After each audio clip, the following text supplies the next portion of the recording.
Distance Nerding. Hey, what's up, ladies and gentlemen? That's right, there we go. Ladies and gentlemen, it is time. We are here. It is another amazing Tuesday. You know what that means? You are now watching or listening to Distance Nerding. Hi, I'm your boy, Young Phil. That man with the amazing hat right there, that is the Jahmez 5000. And we're here to nerd together. Nailed it for the 287th time. Talking about anything pop culture, news, movies, food, music, wrestling, comics, Comic-Cons, D23s, whatever you're nerding out on, we want to talk about it. That's right, ladies and gentlemen. And if you are watching on YouTube the way that you should be watching the show, you got to hit that subscribe button, guys. If you're not already subscribed, you got to hit that like button, comment in the comment section, all that kind of stuff. Listen on any podcast app and drop us a 5-star review. It really does help us out. YouTube, Instagram, Facebook, Threads, TikTok, all the places at Distance Nerding. And of course, if you want to get down on some of that sweet, sweet merch, like the hat that Jahmez has on his head right there, ladies and gentlemen, we got merch, people. That's right. And so can you. You got to head over to distance or streamlabs.com/distance nerding/merch and get you some of that amazing merch. New shirts coming out all the time, all the fun, different kind of like nerdy mashups with Distance Nerding. So come and check that out, guys. Is that a Mickey shirt? Little Vans Mickey shirt. It's D23. It's kind of dope. I like that. Our D23 episode. All right. Well, ladies and gentlemen, you have now stumbled onto the worst kept secret on all of the internet, and you know what that means. You are now watching Distance Nerding. Let's do this.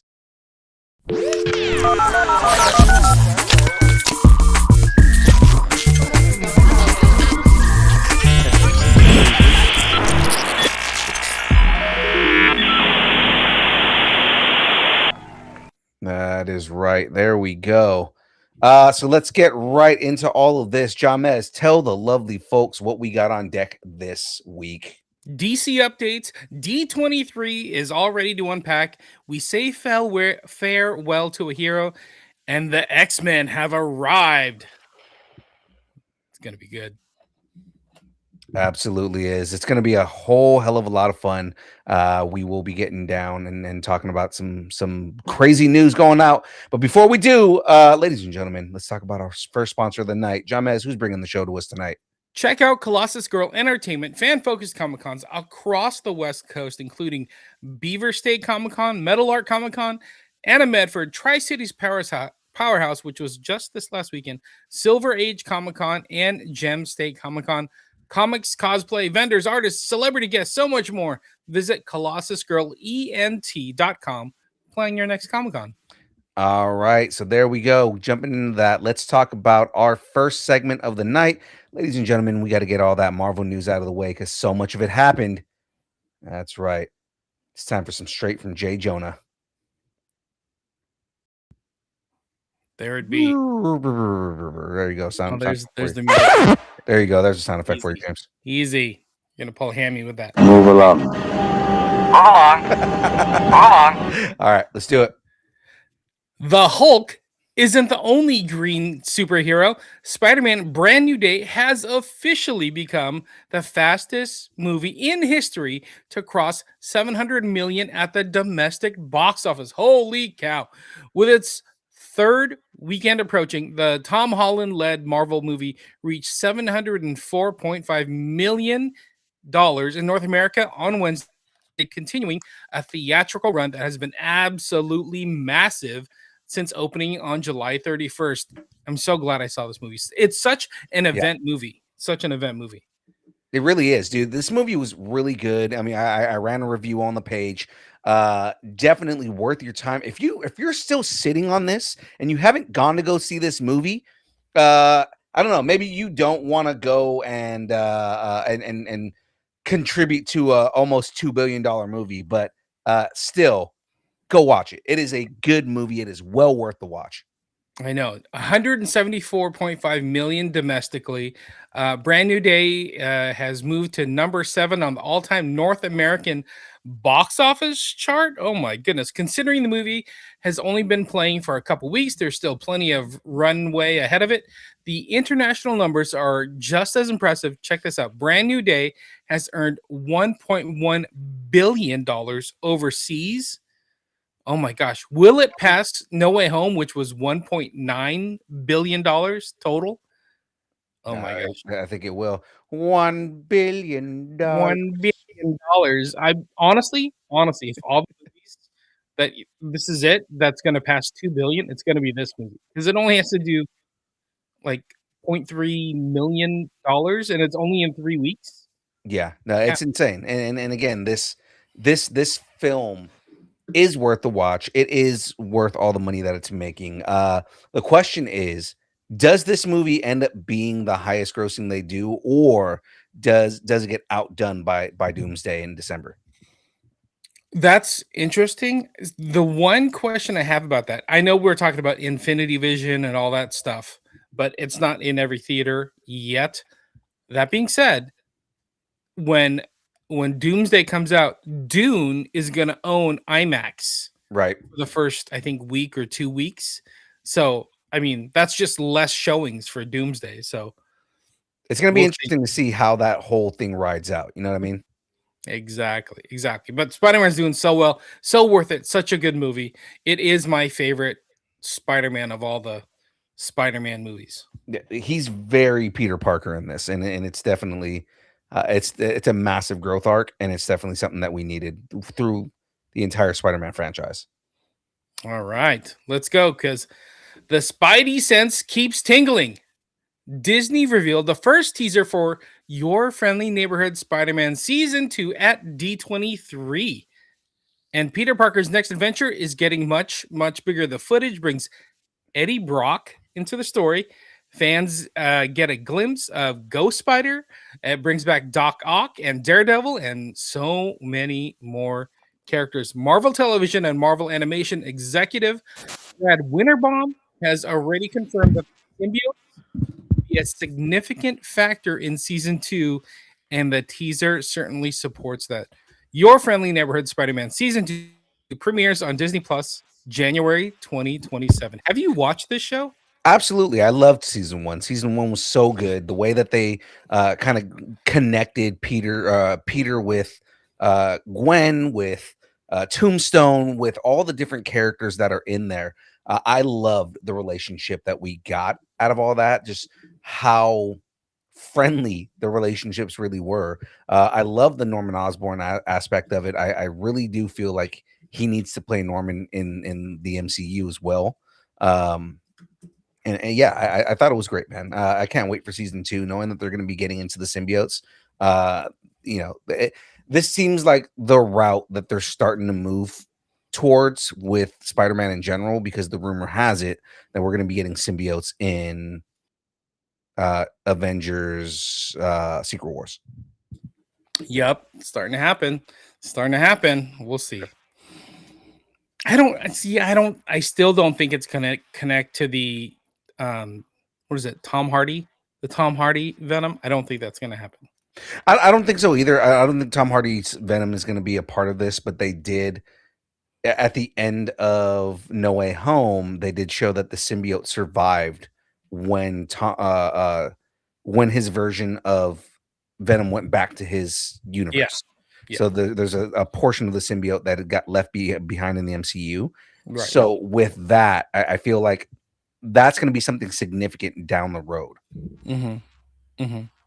Real quick, back to be on Your Friendly Neighborhood Spider-Man. Mhm. If you enjoy X-Men 97 and like the Easter eggs that happen and the uniqueness of so many characters being involved in storylines, you might go out and enjoy Your Friendly Neighborhood Spider-Man.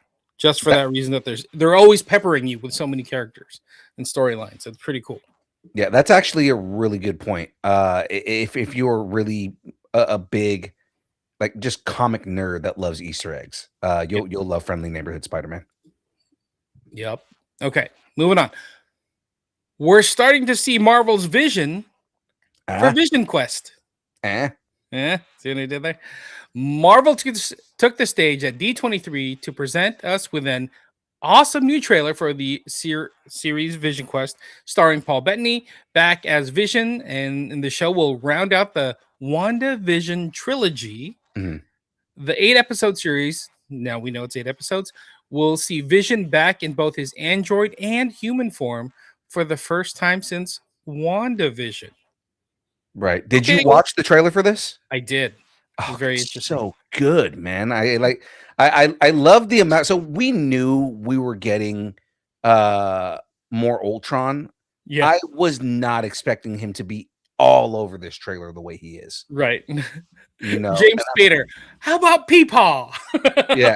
Like, and it's James Spader, full beard, Yeah, looking like, just oh my god. I love just the amount of James Spader that we're getting in that trailer, and it makes me more excited for the show. yeah. I thought it was pretty cool. And they really haven't talked that much about Vision Quest. It's coming up, but they really haven't been pushing it that much. So it's nice to get this trailer, know that it's coming, know that we have a date, starting to see what's behind the scenes of Mhm. it all. But I do have some info for you. So, some mysterious artwork appeared at Vision Quest display at D23, and longtime Marvel fans quickly spotted what could be a major clue hiding in plain sight. The image appears to tease Jim Hammond, the original Human Torch, an android superhero whose Marvel history stretched back to 1939, like back in, like Human Torch, Namor, Captain America, and that was it. That Right. was like the entire gamut of superheroes. So if that's really Hammond in the artwork, his arrival could fit perfectly into the strange technological corner of the MCU. Kind of neat that, if any show could have this, Vision Quest has like an Easter egg for the original Human Torch. I kind of dig it. Right, and I feel like that's what it's gonna be. I feel like it's just gonna be an Easter egg, like one of those "if you know, you know" kind of things. I don't Yeah. know that they're gonna actually be bringing Hammond into the show in general, or into the MCU in general. Mhm. But I think it's just gonna be one of those kind of like, here's an Easter egg for those of you who know, the comics and the characters. Exactly. So I mentioned it before, but Vision Quest premieres on Disney Plus October 14th. So we're what, like 10? Oh no, wait. 2 months away. Yeah, Like 10 weeks away. Like, yeah, roughly. That's interesting. I like it. All super right. excited.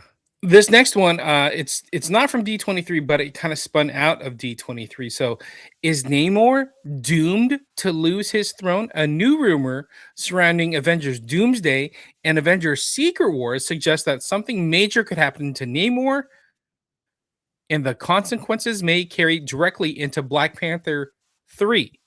According to Cosmic Circus, Namor could find himself forced to yield to another ruler while trying to protect his people. Interesting. Remember, we saw that scene where it was like the ocean floor is just sand, no water. Yeah. Um, uh, Interesting. so I've talked about this in the past, right? When you kind of talk about what the storylines with Namor, storylines with Black Panther and everything like that. And it kind of harkens back to the War of the Two Nations, like basically where Doctor Doom pits Wakanda up against uh I mean, it was Atlantis in the comics, but I mean, like he pits them up together, Talokan. and it's Talocan in the MCU. But it's like Yeah. if you have the two of them fighting, and, if you're talking about somebody usurping the throne from Namor, who better than Doctor Doom? Right. Right. And just thinking about it, is that a way to take him off the board? You know what I Right, mean? Like, get him out of the fight because he has to protect his people. right, That's what he cares about the most. So it's like, right, all right, this is our way to get him to not be a player in this game. So right. so that I thought that was interesting, and like maybe that's what happens. Why we don't see more of Namor, in some of the visuals that we've gotten. So, Avengers Secret Wars is scheduled to arrive on December 17th, 2027, while Black Panther 3 is following roughly a year later, December 15th, 2028. Oh, Um, okay. I was like, wait a minute, Secret Wars. Oh wait, no, we're talking about Secret Wars, and then I know. Black Panther comes out a year later. Okay, I now that was makes sense I now. was a little hesitant to get in there because I'm like, why do I need to talk about Secret Wars and Black Panther? We haven't even got past, Doomsday yet. But Right. somebody was posting the rumor. I'm like, that's kind of interesting. I wonder if that could happen. So Yeah, we're starting to get rumors out of D23. So right. They're trying to build hype already, and I mean, I'm for it. yeah. Speaking of rumors out of D23, so what if Haley Atwell is returning to the MCU in Avengers Doomsday, but Peggy Carter isn't the Peggy Carter we know? A Ooh. theory shared by James Mack on X proposes a much darker explanation for Atwell's return.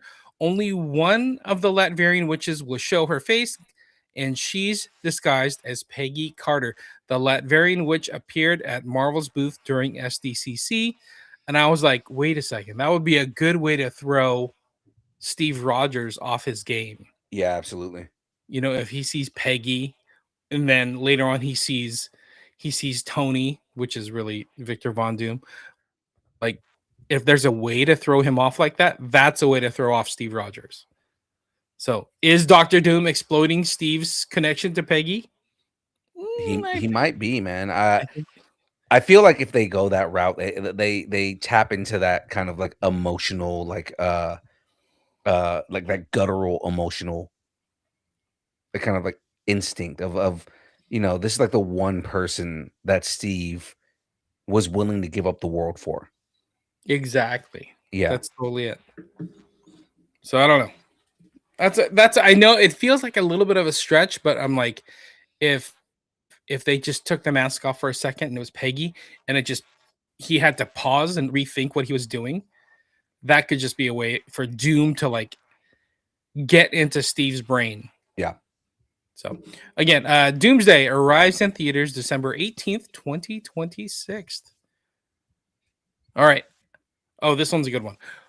Marvel brought Hall H to D23. Marvel Studios has officially released the latest trailer for Avengers Doomsday following Marvel's D23 presentation, giving everyone a chance to dig into footage that previously played for fans inside Hall H at San Diego Comic-Con. Have you Yeah, we talked about this. So we covered this, we talked about the rumors, and everybody did the kind of play by play. So we kind of covered everything we saw at SDCC in like the recap. So if you need to go check it out, go check it out. It's on YouTube. But um yeah, it's kind of nice to like finally see the footage and it all kind of be accurate for what people said was happening at SDCC. Right. The whole So thing starting with Sue Storm narrating the whole thing, and then it kind of goes into Doctor Doom. Yeah, and the Sentinels behind him and all that. Like it's a cool trailer either way, and it's kind of like we're getting more and more of this, and it's just kind of building more and more hype for Doomsday in December. yeah, I dig it. Plus, you get to see a little bit of emotion out of Reed Richards, Yeah, and that's something I didn't get when we kind of read the description of what the trailer was. So seeing Reed kind of break at that point, like there you go. Now we're paying Pedro. I like this. That's yeah, good. yeah. So before Doomsday hits theaters, Avengers Endgame Encore will be released on September 25th, bringing some new footage along with a refresher on where Marvel left its heroes. Then Avengers Doomsday hits December 18th. I brought that up because we're like 5 weeks away I know it's from getting Endgame. closer and closer, man. It really is getting like just closer to all of this. And I mean, I do and I don't want to go see Endgame because it's like the Infinity Vision is not the thing that brings me to it. Yeah, It's more wanting to know, okay, what are you guys retconning? exactly. That's what I want to know. I don't Yeah, even care about the Infinity Vision, like it's going to be there or it's not going to be there. It's not going to make me change which theater I'm going to go see the film at, but I do want to go see Endgame in theaters again. yeah, I think between we had we had the trailer, then we had San Diego Comic Con, now D23. I think once Endgame Encore hits, it's like full bore into Doomsday. Right. The ramp up is there.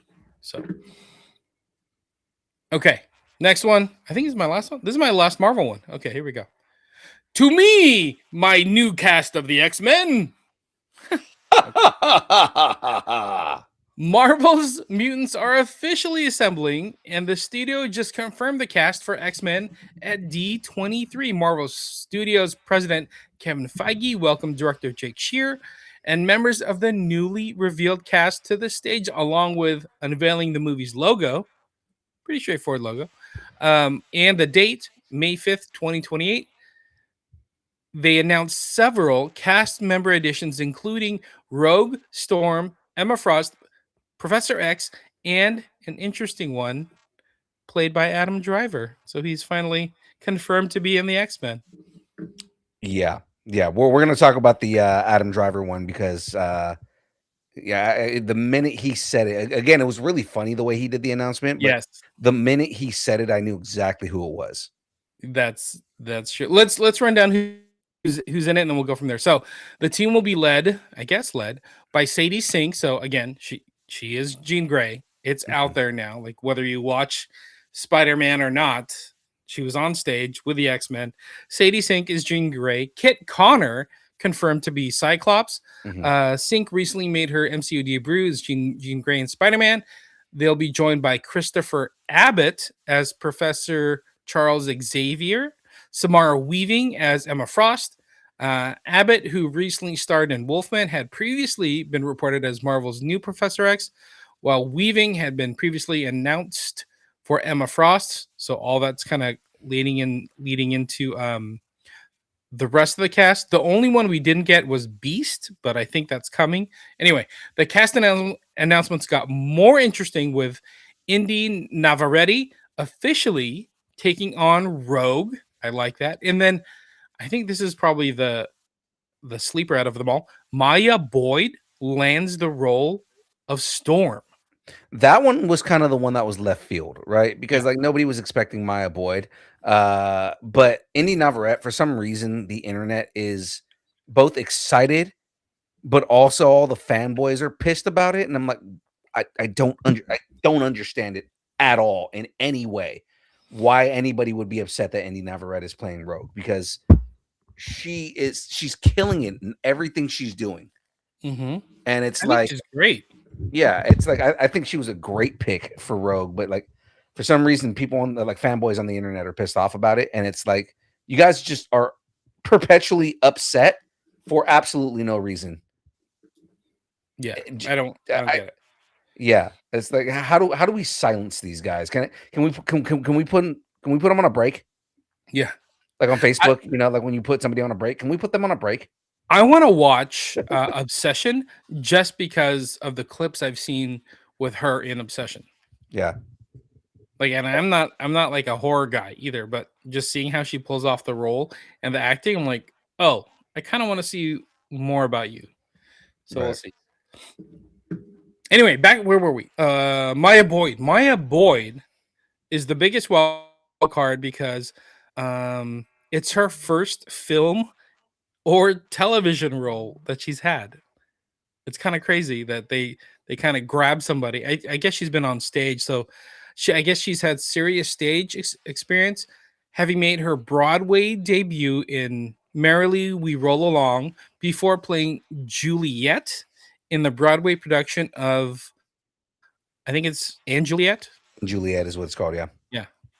So then this is the one we were talking about. There's Adam Driver, who will be playing Nathaniel Milbury. That's it. That's all we got. So again, the way he announced it, right? Yeah, that he comes on screen, he like everybody gets all excited. He goes, "I'm here to announce that I'm going to be playing Magneto," and then somebody says something to him on the side. He goes, "Oh wait, I'm not Magneto. Oh, Nathaniel Milbury," and then that's it. Just ends it like that. Like what? Okay, that's funny. I actually, the more I think about it, the more I like him as Sinister. Mm-hmm. I thought his last name was Essex. Where do you It get is Milbury from? Nathaniel Milbury is another alias that he went by. Nathaniel Essex is his actual name. Mm-hmm. But I mean, he's gone by like so many different aliases over the Why? course of his lifetime. Why do the X-Men have so many Nathans and Nathaniels? There's like 5 different characters named Nathaniel. Right. It's funny because like Nathaniel Essex is after the father of you know Nathaniel Summers. Yeah, it's weird. It's weird. Anyway, so that's he got announced. Mister Sinister, I think he's going to be great. And you know what's nice is that the way you see him on that screen, he looks a little bit more filled out. He looks more like an adult than a kind of scrawny, whining, force wielding, you know, The Kylo Ren. the other thing I liked about it too was the whole joke about they told me that we were filming and I guess I got the wrong message and he's like in a soundstage in Pinewood. Yeah, nobody around him. He's like an empty soundstage with like nothing around. Marvel's getting good at these announcements. It's Yeah. really good. All right, so that's the X-Men cast. I like that it's rounding out. Again, the rumor is Beast is going to be in this, like a younger, recasted Beast, not like the Kelsey Grammer version, but a young Beast. But they haven't announced it yet, so we'll see. X-Men arrives in theaters on May 5th, 2028. All right. I was just looking at the chat and I'm just like, I don't understand what Chris Bradley just said. You don't know Tommy Tough Knuckles? Come on, bro. I don't know either. Well, ladies and gentlemen, that is it for our round around Marvel. So let's jump into watching the Watchtower because it's time to get into the DC news here, guys. We've got a couple of different small things we're going to talk about here. So let's jump into this. All right. Do you want me to do it? You want to do it? No, I got it. I'll take this right here. Yeah. You be you. Nathan Fillion's loudmouth Green Lantern isn't going anywhere. After bringing Guy Gardner and his magnificently questionable haircut into the DCU with Superman, Fillion is officially carrying the character into animation for DC Studios' upcoming adult series, Mr. Miracle. Again, very excited about this. Tom King confirmed Fillion's involvement and sounds pretty damn happy about bringing this particular brand of Guy Gardner into Scott Free's increasingly complicated life. We brought Nathan into Mr. Miracle's show, and doing that, it's just so wonderful, King tells EW. He brings that energy to every aspect of it. The upcoming Mr. Miracle adult animated series for the DCU does not have an exact release date yet, but creator Tom King revealed that it is expected to air sometime in 2027. Tom King dropping all the news. Tom King really dropping it right there. Getting the shine. Okay. All right. He's living his best lantern life. He's just like, yeah, no, I'm going to drop it like it's hot right now. I know. I like it.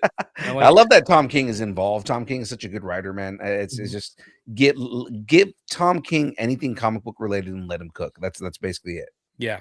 You know what I like about having Guy Gardner in a few different projects? It feels like the DCU is one thing versus like pockets of things that maybe will come together, but it just kind of reinforces that it's in one shared universe, and I like that. Right. And I mean, again, with all that, you have a lot of angry fanboys, but I mean, you know what the fanboys, the angry fanboys, all like the ones that are like all hating on DC, you know what they are? If you go back and watch Superman, yeah, right, all the monkeys that were sitting there angrily posting on smashing the keyboards, all the you know, they were just like angry crazy keyboard monkeys. Yeah, that's all the angry fanboys online. They're just there's a bunch of monkeys that are like pissed off at everybody. I agree. Throwing poo at anybody that doesn't think that Zack Snyder should have the Snyder back. Okay, I don't think they're fighting for Zack Snyder, but that's fine. No, that's the majority of the DCU haters, the people who don't like DC, is because they're upset that Zack Snyder didn't get to finish his universe. Oh, I thought you meant the monkeys in Superman, but that's no. I'm not saying they're. there's no hate towards Zack Snyder at all. It's the Snyder Bros are the ones that are like throwing poo at people. Yeah, there you go. Hell no, Zack Snyder. I'm sure. Like, again, he's friends with James Gunn. I'm sure they sit there and they laugh about this stuff. Agreed. Right. Let's go ahead and move on here. In brightest day, in blackest night, Lantern season 2 shall now escape my sight. Not escape my sight. You're about to upset me right there, dude. Not escape my sight. I was like, really? Are you? Because I didn't actually get to. Okay, take two. Take two. Go. Take two. I was like, I didn't actually get to read this story ahead of time. So I was like, are you telling me it got canceled already? No.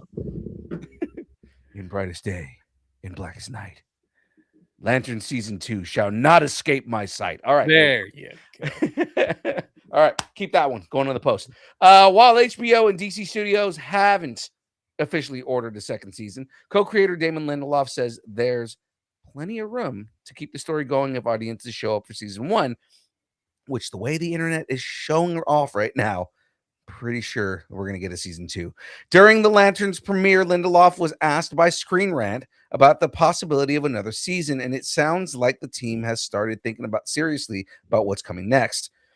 If it's successful and people love it, there's a lot of runway to launch into future seasons, but I think Chris Mundy has already started a new writer's room figuring out what new stories could be for Lanterns. Lanterns has debuted on HBO Max with episodes releasing weekly. Have you watched? I haven't yet. I haven't actually had a chance to watch anything, and I really want to watch it. Oh, I so want to spoil it for you just for the fact that you haven't watched it. I also haven't finished X-Men 97 yet because I literally with everything happening at work, and then on top of that, the podcast and everything and this weekend I didn't have any like. Did you finish House of Dragons? I still haven't finished that either. Oh my gosh! No, I took an extra shift for work on Saturday, so I've not had time at all this weekend for anything. So I'm so behind on everything. I'm going to try and see if I can catch up, but it's also. I'll tell you this. So I know that everybody was complaining that it's too grounded, not enough like high flying, Green Lantern stuff in it. I get it. I understand where they're coming from because it is a slow burn storytelling, but the way the episode wraps, being told over not just 2 decades, but it's like there's actually a precursor to that. So it's actually 3 different timelines that were being told or telling the story, especially John Stewart's story. It's so good the way it's piecing things together. And the way it ends on a cliffhanger, oh my god! It's got me excited to watch it. It's got me excited to watch it. I'm gonna try and at least see if I can watch it tonight if we've got time. All right, let's. That's it for DC news. So with all that being said, let's jump into. I believe it's time for the next sponsor here. That is correct. All right, ladies and gentlemen, this show is brought to you by good folks at Debbie.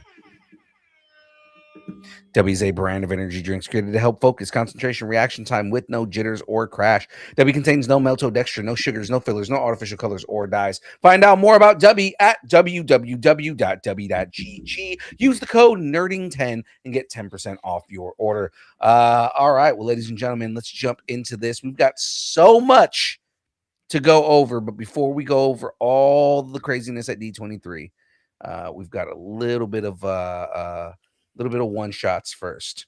All right. Small tidbits, although the next story is not small and is very upsetting. But all right. By the way, for more news, trailers, including all the D23 stuff, reactions, go check out the Distance Nerdington post on Facebook and let us know what you're nerding out on. All right. Some sad news from Hollywood. Hayden Panettiere, the actress who grew up in front of the audiences before becoming a fan favorite through Remember the Titans, Heroes, Nashville, and the Scream franchise, has died at the incredibly young age of 36. Yeah. Her representative confirmed her death to ABC News.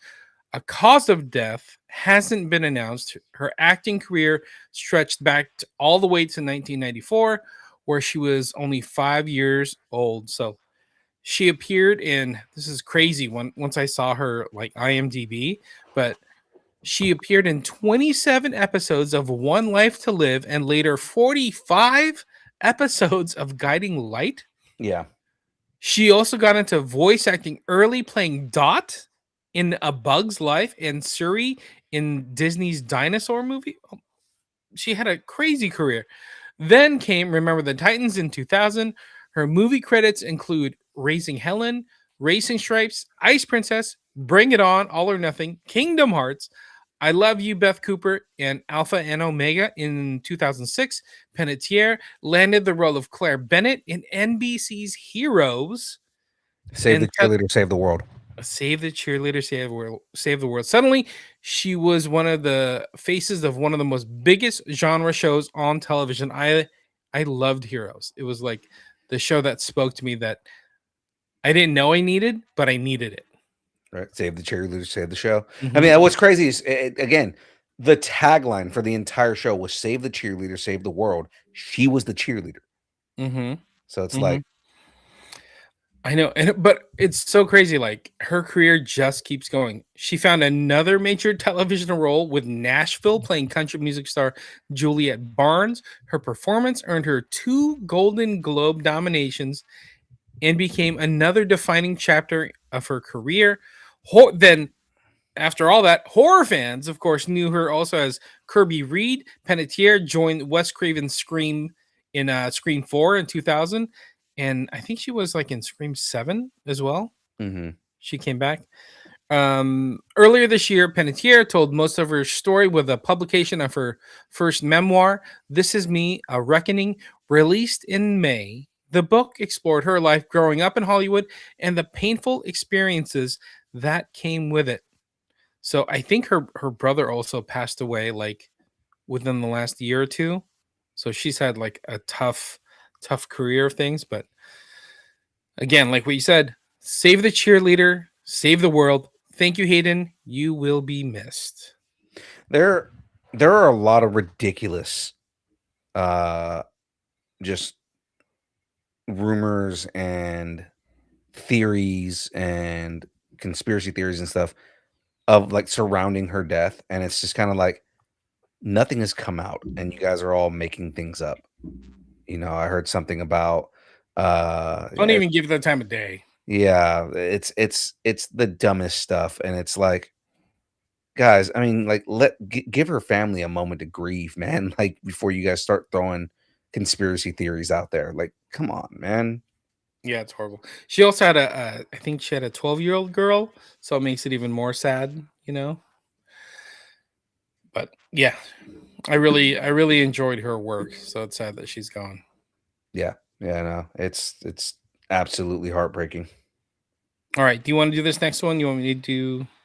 Yeah, I can handle the next one here, just because again, this is something that is also near and dear here.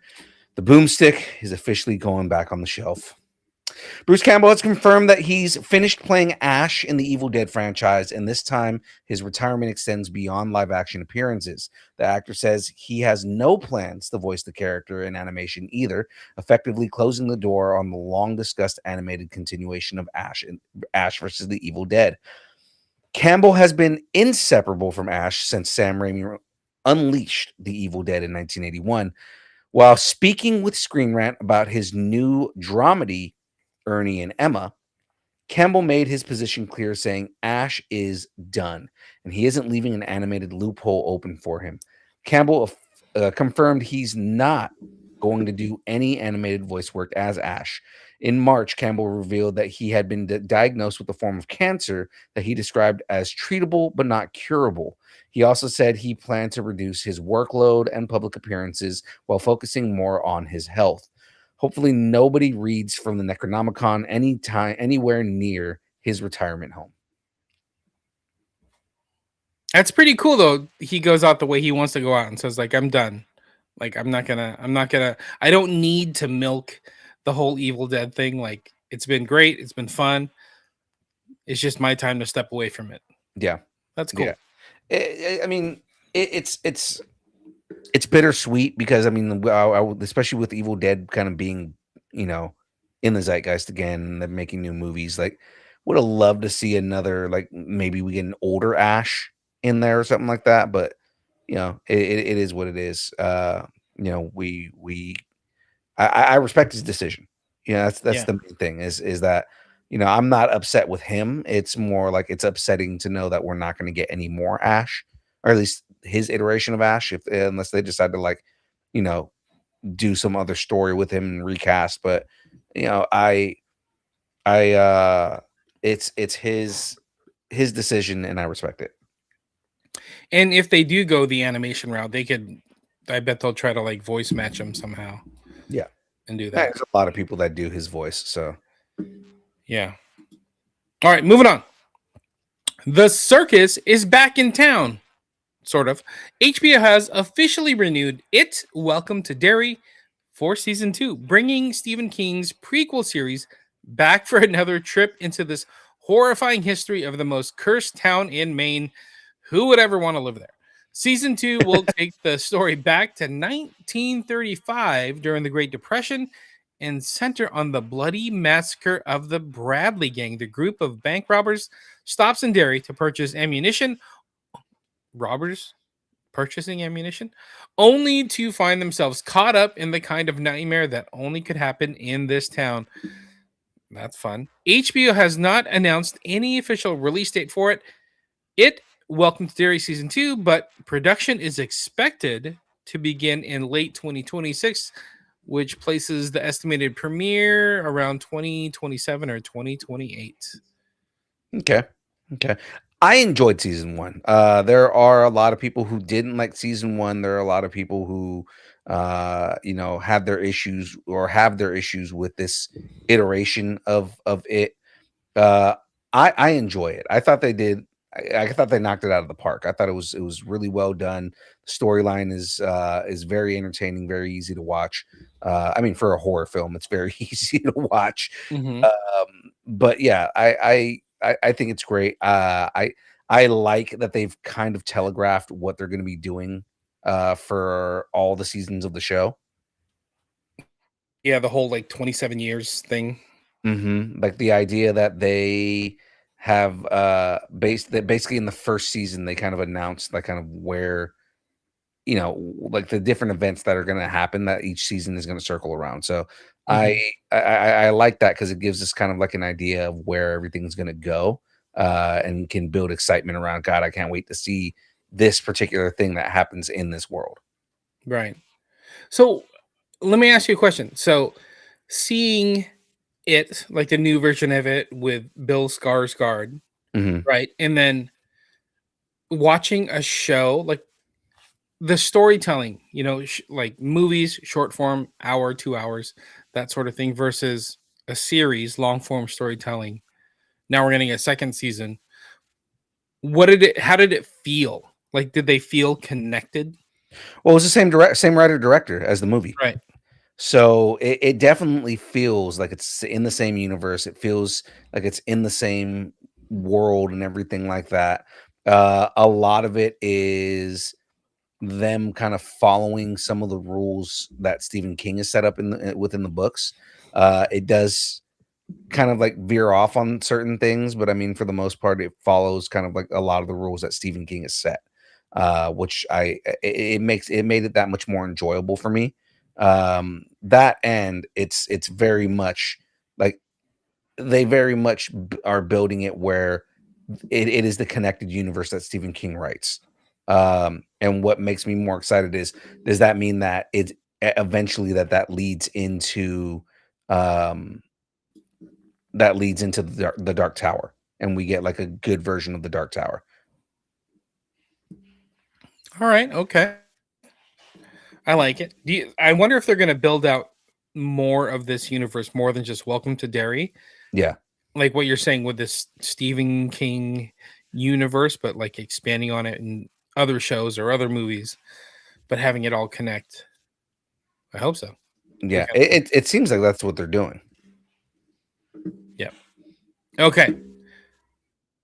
Next one. This one kind of sucks. Kind of This sucks. one really sucks, especially I'll be honest. knowing where I'm going in 2 weeks. Yeah, exactly. It's morphin time. We'll have to wait.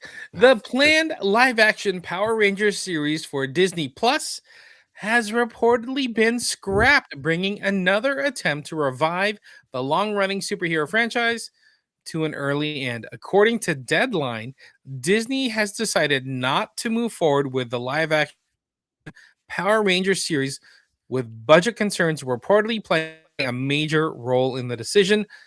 There's another important factor here as well. Disney doesn't own the Power Rangers. Technically, they have the rights to it, but they don't own it. Right. The franchise belongs to Hasbro, which also controls major properties like Barbie and Masters of the Universe. So, let me ask you, what do you think Disney should do with the Power Rangers? The next thing I think, and I've been talking about this with friends. Friend of the show, Joe Deckelmeyer. We had a conversation about this a couple days ago. Everything like that. Same thing. Friend of the show, Jimmy Arias. He's another podcaster in the realm and everything. They need to make an anime. Yeah, that's a good route. Yeah, Power Ranger anime would be such a good route for that to go. One, it'd be a new type of property. Two, they could make it as grand and big as they want, but they can make it like serious and like not feel hokey. You know what I mean? And kind of give you like they could up the ante on the action if they did a Power Rangers anime. I think that would be a really cool route because there's so much you can do with that. Make it as adult or whatever PG level you want it to be. You can just put it there as what you want. Yeah, that'd be a good idea. Say Wong saying Toei would never let them do that. Never let them make an anime? Never let them make an anime. Because I mean, like they've been doing it's a live action series. They've been doing it for so long with Super Sentai and Gokaiger and kind of like all the different franchises that Power Rangers are kind of like inspired by. This is something that would be still separate from it's a Power Ranger thing. Because I mean, like if you read the comics, if you look at like the stuff that they've done in the comics, the comics are like they have all that action and they have all that kind of like it just feels very like it fits really well. And I feel like an anime would be like the next kind of like iteration in there to have something really cool that they could do with that. That's a good point. Like the comics do well. Yeah. Like, weren't you just talking to, who was it? Matt Hodson? Matt Hodson, who wrote Power Rangers Returned. With Amy Jo Johnson, right? Amy Jo Johnson, right. And like that. Yeah, that would be like, yeah, it still works. There's still a fan base out there. Why can't we get this to work? And the anime would kind of blend itself or lend itself to that Power Rangers crowd who probably does watch a ton of anime anyway. Right. I don't know. Yeah, Disney, go make an anime. And if not Disney, somebody else make an anime. Yeah.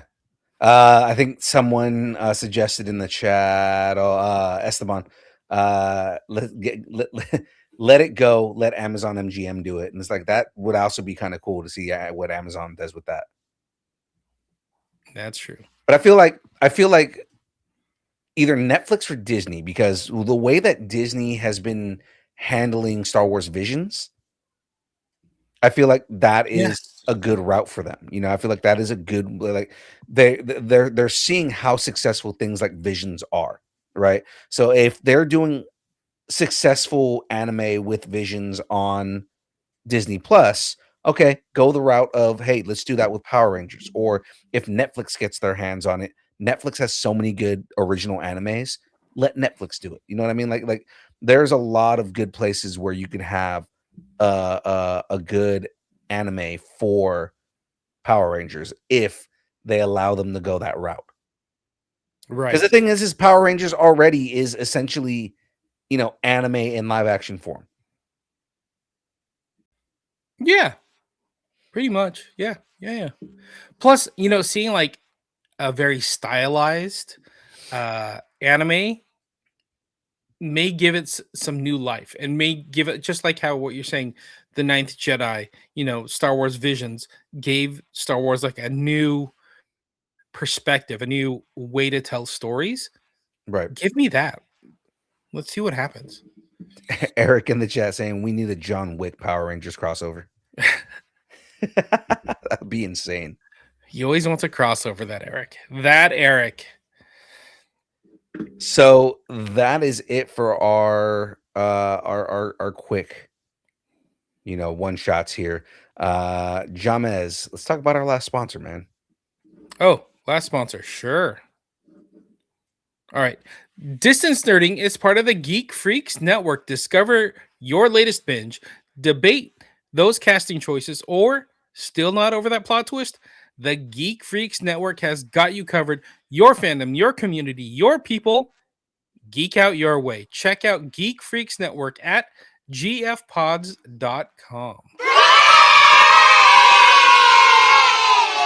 Shut up and take my money. There we go. You ready for some D23 news? I am. So let's get into the last segment here. And this is going to be a long one, guys. So stick with us here. But time for the headlines. We're basically covering D23. So let's knock this out, guys. Exactly. From park news to property news to so much more. So we'll get into it. But yesterday's tomorrow today. I didn't even know that was the slogan for tomorrow. Yeah. Disney has announced that Tomorrowland at Disneyland is being reimagined, with Walt Disney Imagineering developing a new vision for one of the park's original lands. The plans include new attractions, additional open spaces, and fresh experiences designed to get guests dreaming about the future again. Disney says the transformation will honor the legacy of the original Tomorrowland and preserve the elements guests love while introducing new experiences and possibilities. Rather than abandoning the history of the land, Imagineers are looking to use it as a foundation for its next era. Okay. So no more gas-powered go-karts in Tomorrowland. It's about time. I mean, they can make them all electric. That makes sense. It makes me laugh every time we go by like that whole Cartopia, and it just reeks of gas, and you're like, what are we doing here? Tomorrowland? Like, why don't you go get some Teslas outside? Yeah, they're definitely going to do it with Tesla. If they're with the news that happened with Bob Iger over the weekend, yeah, they're definitely going to use Tesla. Exactly. All right. The goal to restore optimism, innovation, and sense of possibility that inspired Disney when Disneyland first opened. Walt Disney Imagineers are already working on ideas for the project, and while Disney hasn't revealed specific rides or detailed concepts yet, the company confirmed that the reimagined Tomorrowland will feature new attractions, more open spaces, and new places where guests can think about and experience ideas surrounding the future. That's very futuristic. The future. What does the future of Disneyland look like? It's so interesting because we have so many different lands, and we'll get into more lands when we talk about DCA, Disney California Adventure. But like, think about how they expanded Star Wars Galaxy's Edge, Right. and then think about, Tomorrowland has just been sitting there for so long. I think about everything they need to revamp in Tomorrowland, and like Star Tours is going to go away. The Buzz Lightyear, whatever it's called, is going to go away. Cartopia, stupid ass tiny submarines, those are all going to go away. I don't know that Star Tours would go away. They just revamped Star Tours. Like I don't see them getting rid of Star Tours. But if they're going to do a whole new like Tomorrowland, I think it's going to be gone. I think maybe they'll move it. I don't know, but I don't know. Like Star Tours needs to stay, and Space Mountain shouldn't go anywhere because Space Mountain is a fucking staple.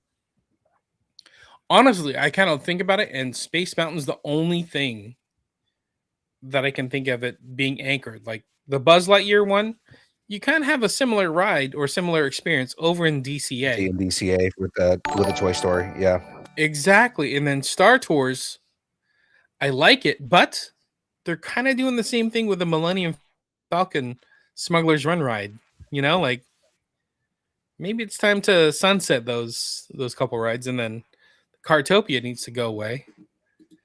Cartopia definitely. Stupid Needs. submarine where only fits like medium-sized people has got to go away. That submarine ride, I mean, they've tried to change it so many times, and it's like it just it needs to go. I mean, I say that, but then also that ride, like the legacy that ride has with it, though, because that was originally one of the World's Fair rides. I don't care. The submarine one? Is that what you're saying? The submarine one, the train, Small World. I guess the Small World, but I guess the People Mover was one, and they got rid of the People Mover a while back. Right. Yeah. Submarine's got to go. Or stop selling me so many churros, because those two can't equate.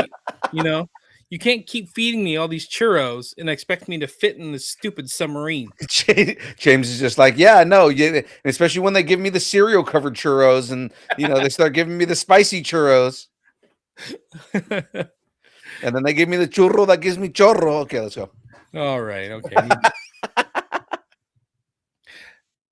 All right, let's move on. Let's go across the street. So the Avengers are more than just Doomsday. Avengers Campus at Disney California Adventure is expanding in a major way. Two new attractions now have a 2028 opening window, and Disney Imagineering is building more Marvel experiences in Hong Kong and Shanghai. The biggest news concerns Avengers Infinity Defense and Stark Flight Lab, the two new attractions currently under construction as part of Avengers Campus expansion in DCA.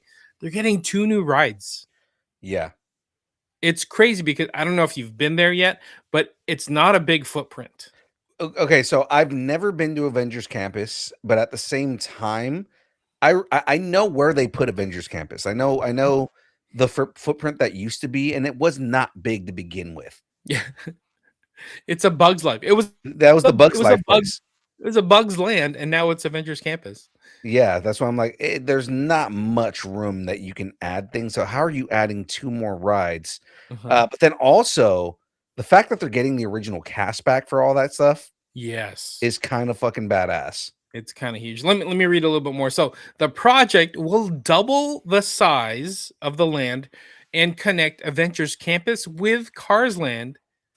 And both attractions are officially set to open in 2028. The first one we talked about, Avengers Infinity Defense, sounds like big Marvel event ride fans have been waiting for. Guests will enter the experience as new recruits and receive their pre-mission briefing from Miss Marvel, Iman Vellani. So you talked about some of the cast members coming in. And she'll be returning to play Kamala Khan. The mission is appropriately huge. Guests have to reassemble the Avengers and stop King Thanos before he unleashes destruction across multiple worlds. Disney has also assembled some major MCU talent for the attraction. Jeremy Renner returns as Hawkeye, Anthony Mackie as Captain America, Chris Hemsworth as Thor, and Robert Downey Jr. as Iron Man coming back. That's kind of a big deal. Like, I don't know if you saw when they did the announcement and you see Robert Downey Jr. back in the Iron Man costume. It's kind of badass to kind of see, like, Robert Downey Jr. playing Tony Stark again in one of these rides.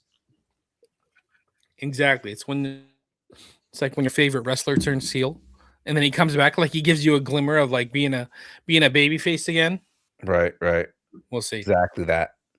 All right. There's also Stark Flight Lab, which is taking a completely different approach to superhero action, Downey will once again appear as Iron Man, with Mackie returning as Captain America and Brie Larson reprising her role as Captain Marvel. Disney previously revealed guests will, I don't know, sit inside a two-person gyrokinetic pod. I saw some of the clips of it. It makes me dizzy.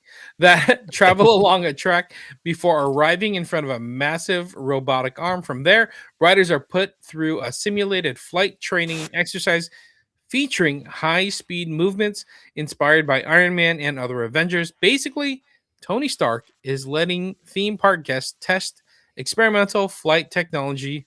What could possibly go wrong? Nothing at all. There's nothing that could go wrong. So that's just in DCA. So there's more coming. A new Avengers Pavilion is currently under construction at Hong Kong Disney, where guests will eventually enter Avengers Research Testing Lab. I bet they're doing the same thing where they have a bunch of Avengers, like meet and greet opportunities, experiences. Yeah. I bet they're doing that right now. And then Shanghai Disney is also getting something completely new with the first theme park land in the world devoted entirely to Spider-Man. Oh, that's crazy. So Shanghai's getting a version of Web. Peter Parker and his friends have created a new collection of Spider-Bots. It's the ride that's in DCA right now, designed to assist with experiments and, more importantly, help construct brand new Spider-Man coasters. Anyone familiar with Spider-Bots can probably guess that everything will go completely according to plan, right? Yeah. So three different Avengers parks or lands around the world that are in construction right now. So look for Avengers Campus to reassemble with 2 new rides debuting in 2028. That's crazy. Yeah, it feels kinda close. It's nuts that like they're just coming up with all this new stuff, and like fans, at least rich people are going to be able to go to different parks around the world and go see these things, because Disney already is expensive. Oh, but you want me to go to Shanghai? Okay, that's something that I can do. I know, but honestly, I think it's Disney like trying to grab onto the international market and be like, okay, this is the stuff we do well. Let's keep bringing it to other areas of the world where we can get a more of a foothold and see what happens with to help out our product. Right. So, all right. Speaking of more rides, let's dive into it. Harrison Ford isn't done with Indiana Jones. He doesn't belong in a museum. This belongs in a museum. Disney is bringing Indy back for a new massive adventure at Walt Disney World, and Harrison Ford is becoming part of the attraction himself. Indiana Jones and the Myth of the Jade Serpent is the upcoming attraction being built for the tropical America's land at Disney's Animal Kingdom. Along with its title and wild new storyline, Ford confirmed he will serve as the model for the attraction's Indiana Jones audio animatronics figure. Okay. So they're actually modeling it based on him. Yeah. Which, I felt like, don't they kind of do that kind of stuff already? But I guess it was a different voice actor that did it. Not only that, so not only was it a different voice actor, but also the Indiana Jones model at the ride at Disneyland is not based on Harrison Ford. Oh yeah. If you look at him, dude, like the last time I went to Disneyland, I looked at it and I was like, oh my God, it's not Harrison Ford. They're very much just trying to do Indiana Jones, but it's very much not him. Yeah. So he'll be in the new one. Yeah. So it seems like they're just doing the likeness on the new one. I want to say that they did have somebody come and revoice it to sound more like Harrison Ford on like more recently. I want to say we reported on something about that, but yeah, no, he's not been Harrison Ford for the longest. Yeah. All right, let me give you some details, and I think you're going to like it. So, Indiana Jones and the Myth of the Jade Serpent will send riders beneath the ruins of an ancient Maya temple where Indy is investigating a mysterious location near a cenote, an Yeah. underground cave that was once filled with water, according to the legend established for the attraction. A passage near the cenote leads directly into the Maya underworld. Unfortunately, for everyone climbing aboard, it's also protected by the Tsukan, a gigantic serpentine creature. Disney Imagineers are also putting a lot of work into the cultural foundation of the attraction rather than treating Maya civilization as a generic adventure movie decoration. The project is being developed with input from archaeologists, anthropologists, and Maya experts. Okay. Right? It's Kind kind of of cool. cool. I like that. Yeah. The ride will explore Maya culture and its connection with the natural world, which gives the Indiana Jones concept a strong thematic connection to Animal Kingdom. I like that. The attraction is one of the centerpieces projects for Tropical America's the new 11-acre land coming to Disney's Animal Kingdom. I think that's kind of nice. I think that they're like, okay, we got to be conscious about what we're doing. We have a brand new land called Tropical Americas. As much as it needs to be fun and exciting and have rides, it also needs to be respectful. Okay. And I Okay. like that they're doing They're so. bringing in Indiana Jones Mexicans. and bringing in Mexicans. There you go. Indiana Jones and the Myth of the Jade Serpent is scheduled to open in 2027 at Disney's Animal Kingdom in Walt Disney World, Florida. Sorry. Esteban in the chat. Órale, Mayans. Oh man. Nah, that I mean it is kind of dope. I'm interested in seeing what it ends up becoming. Like, is it just another kind of like another theme for the Indiana Jones ride, or is it something that is completely different? You know what I mean? Yeah. Yeah, we'll see. I bet they'll have churros there. I'll tell you that much. And then you can have chorro when you're there too. Okay, here we go. I got your Jade Serpentine right here. Serpentine. Okay, all right. Disney's villains are getting their own kingdom.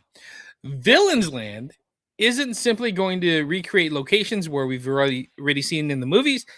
Disney has developed an original fairy tale story that gives the collection of villains a reason to gather in the same place. At the heart of that story is a wishing well that has gone horribly wrong. That dark power has attracted Disney villains who have arrived hoping to claim whatever magic remains. They've used the power to conjure enormous fortresses, palaces, and layers designed around their individual personalities. And it's giving us Villains Land. Okay, I kind of like this. I dig this. So Disney compared the size and scope of Villains Land to Star Wars Galaxy's Edge, which should give Imagineers plenty of space to make the environment feel like a complete world. The land would feature two major attractions along with dining and shopping. So one of the themes is a roller coaster based on Maleficent. Guests will race through the enchanted briars surrounding the mistress of all evil's mountaintop fortress after accepting her invitation to enter. The other headline will be There better be a fucking dragon on that. I'm just saying there better there's be a going to fucking be dragon on that. you may be riding a dragon. That's the Yeah.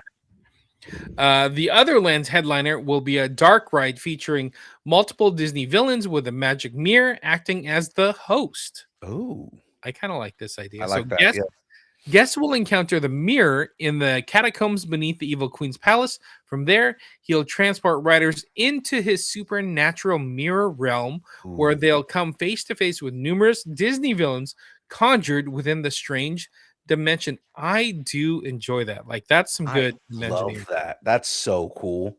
Like going into the mirror realm, that's kind of like one of the I think it's the first time that we're ever seeing that. Yeah, I dig that. I dig that. It sucks that we're not getting it here in Disneyland, but Villains Land is being developed as its own corrupted fairy tale world. And if Disney and Imagineering can pull it off, everything they're describing, Villains Land could easily become a must visit part of Walt Disney World. They got all the land over there. I was gonna say it's because they have so much like land. You I know what I mean? Like it's know, right? the issue is because they don't have any actual like developmental land in Anaheim, so they have to do everything at Disney World. Yeah, yeah. I've been to the Halloween Oogie Boogies like trick or treat thing in here in Disneyland in Disney California Adventure.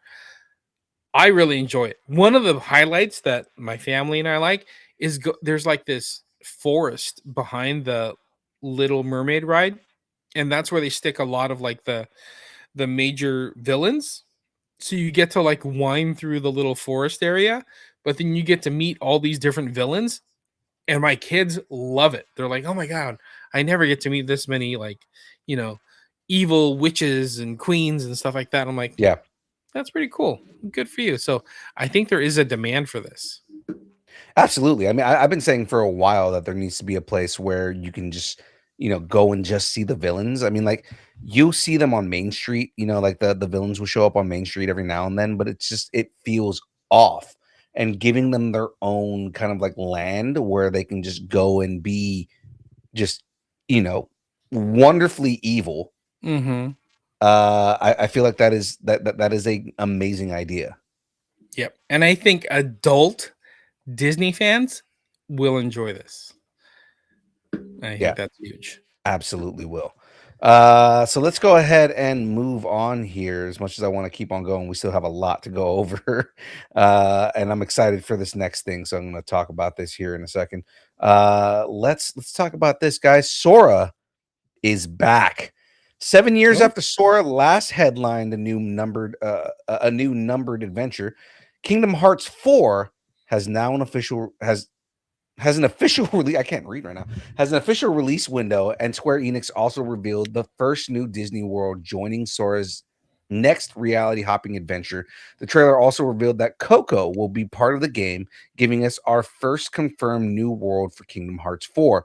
Kingdom Hearts 4 is scheduled to launch in late 2027 for PC, PlayStation 5, Xbox Series X and S, and Nintendo Switch 2.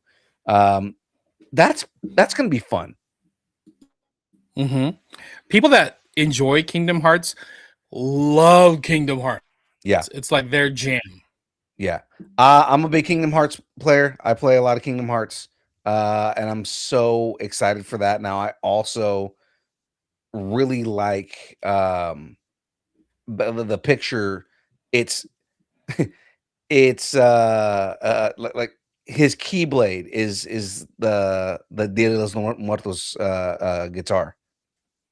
Yeah. And I It's thought pretty that cool. was dope. Yeah. I like the way they did that. Yeah. I like the way they blend these stories with gameplay. I think it's pretty cool. Right. No, yeah, for sure, man. So I mean, yeah, again, I'm excited for this. I like seeing that we're gonna be getting Coco in Kingdom Hearts. But staying within the realm Kingdom Hearts. Oh boy, watch the mouth flaps. After more than 2 decades of Keyblades, Heartless, and Disney World's Final Fantasy characters, and one gloriously complicated story, because it is very complicated, Kingdom Hearts is officially expanding beyond video games. Disney confirmed during D23 that a Kingdom Hearts TV series, is in development exclusively for Disney Plus, giving fans something they've been hoping to see for years. The release date remains under lock and key. See, they're doing anime.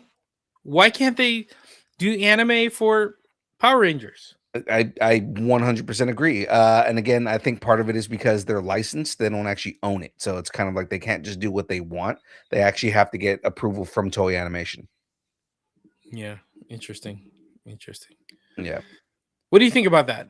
Finally getting a series versus just, the video games it, connecting to the they it's really one of those things that they can't mess up, because if they screw it up, they are going to piss off a lot of fans. Disney's pretty good about doing adaptations. So I mean, like, I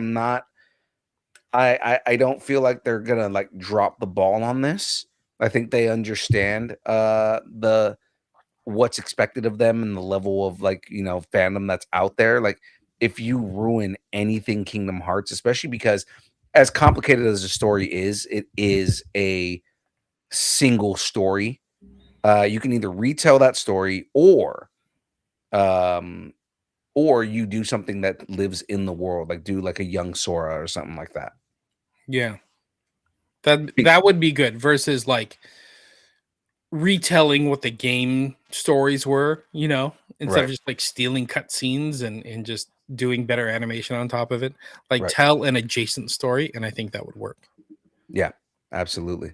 And I'm excited for it because again, it's going to be interesting to see what they do with the Final Fantasy characters. Like, are we going to get like a full on Sephiroth? Like, that's going to be fucking dope to see a live action Sephiroth and Cloud Strife. You know what I mean? But then also like you get this cool kind of like Mickey Mouse in action kind of thing. Because Mickey is like the king, so like you're actually gonna see him like fighting and stuff. Um, I, I I noticed we don't have this on here, but they released the gameplay trailer for Kingdom Hearts 4. And this is also the first game where not only do you play as Sora, but they're also giving you control of Goofy and Donald. Interesting. Cool. Because Goofy and Donald are always your sidekicks in the game. So you actually get to play as Goofy and Donald in the game when they showed the gameplay. I'm excited for that. I've been waiting for that. Like, I thought they were going to do that in the last game, and they did it in this one. Cool. All right. So that's pretty cool. Let's go ahead and move on. Right there. Pixar is finally stepping into the horror genre. Pixar Chief Creative Officer Pete Docter, is that really his name? Doctor? Okay. Officially announced a new film they are developing titled Ghost Market at D23. The film marks Pixar's first real plunge into a ghost movie, adding family-friendly horror to a studio that has already played with superheroes, science fiction, monsters, death, souls, and the afterlife. Pixar Chief Creative Officer Pete Docter shared the concept for the movie. Kyle is a fast-talking teenager and content creator from Chicago. Of course, he's a content creator. All right. His life gets turned upside down when his mom forces him to go on vacation to Hawaii. He stumbles into a mysterious hidden market in the middle of nowhere. He realizes his hunt for a late-night snack has turned into something bigger. He's discovered the crossroads of the living and the dead. Oh. Ghost Market arrives in theaters in 2028. What are your thoughts on this, man? It sounds different. I like it. It's interesting how they're like diving into the horror genre. They've kind of dealt with death and souls and afterlife already. I don't think this one's going to be any different than what we've seen. I wonder if what they're going to do is go darker. I mean, they could. Yeah. But it's also in Hawaii, so at least it'll be tropical and fun. It'll be interesting if they do like a dark story, but like centered in Hawaii. Yeah. It'll be interesting. I kind of want to see what they do with this. It looks fun. Pixar, making some differences. Maybe it does have a darker tone, and that's what they're alluding to versus, like Coco's Big and Bright or what was the other one? Soul, where it just kind of takes place in the real world for the most part. So yeah, I'm interested. Let's see. Let's do it. Just hopefully, they actually put some marketing behind it, because it's kind of like when Disney doesn't 100% believe in something, they just kind of like slack on the marketing. So yeah, I agree, Elio.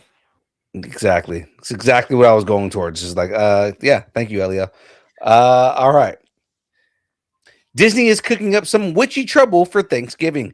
Disney announced at D23 that Foster and Goggins, as in Jodie Foster and Walton Goggins, have joined the voice cast of Walt Disney Animation's Hexed, the upcoming animated fantasy adventure starring Haley Steinfeld. Hex centers on an awkward teenage girl and her type A mother who discovers that the things making the teen seem peculiar may actually be magical abilities. That revelation completely changes their lives and opens the door to a hidden magical realm. Hex is set to open on theaters on Wednesday, November 25th, right before Thanksgiving. Mm-hmm. Speaking of marketing. I haven't heard anything about this until right now. Not since they announced it. Like I had like, and the announcement even then, because we talked about it on the show. The announcement even then was literally just said hexed and Yeah, had nothing. They did not. They have not talked about it since. They have not marketed this since. And apparently, the movie's coming out this year. So like, it's where like is three the marketing months. push on this? Yeah. 3 months from now, we're gonna get hexed. They're too busy talking about Avengers Endgame Encore to talk about hexed. Yeah. Again, I don't know how I feel about this because it's like you guys, you got like, don't set something up for it to fail. You know what I mean? Like put at least some marketing behind it, even if you guys don't feel like it's going to be something that is, a winner like some of the other projects that you guys have done. Again, I'm thinking of Elio. Like at least put some marketing behind it, so that way it's not just a Disney film that goes into theaters that nobody even knew existed. Hmm. Or What's interesting for me too is the release date. Like it's in November, so it's the Thanksgiving weekend, which I understand that is like an automatic push, like Mhm. especially a family friendly film. But you know, it's about witches, it's about magic. Isn't this something you'd put like before Halloween and kind of lead into Halloween for something like this? But it's a month after Halloween. Yeah, I wonder if it's because they're still working on it and they're just like, yeah, it's not going to be done until this date. I don't know.